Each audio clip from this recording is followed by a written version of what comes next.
సంజు వాళ్ళ ఫ్యామిలీ అయితే పెళ్లి సంబంధం ఫిక్స్ చేసుకోవడం కోసం అని చెప్పి తాంబూలాలు మార్చుకోవడానికి వాళ్ళ ఇంటికి వస్తారు. ఇక మౌనిక వాళ్ళందరూ కూడా రెడీ అయి ఉంటారు. ఇదంతా చూసి ప్రభావతి అయితే చాలా సంతోషిస్తూ ఉంటుంది. ఇక సంజుతో వాళ్ళు పెళ్లికి ఒప్పుకొని తాంబూలాలు మార్చుకుంటూ ఉంటే ఇంతలో అక్కడికి బాలు వస్తాడు. బాలు వచ్చి అక్కడ ఉన్న సంజుని చూసి, ఏంటి ఇలాంటి వాడికి నా చెల్లెళ్ళు ఇవ్వాలా? అది ఇంపాసిబుల్, అది అస్సలు జరగదు. ఎందుకంటే ఇలాంటి వాడు నా చెల్లెళ్ళు పెళ్లి చేసుకోవడం ఏంటి, అది అస్సలు జరగనివ్వను.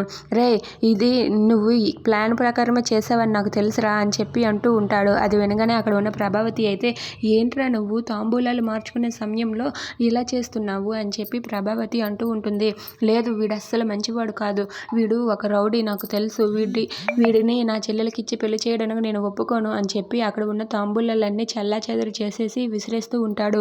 ఇదంతా చూసి అక్కడ ఉన్న ప్రభావతి, సత్యం, మీనా వాళ్ళు ఒక్కసారిగా షాక్ అయ్యి అలా ఉండిపోతారు. ఇక బాలు ఆ పెళ్లికి ఒప్పుకోనని చెప్పేస్తాడు. Please subscribe.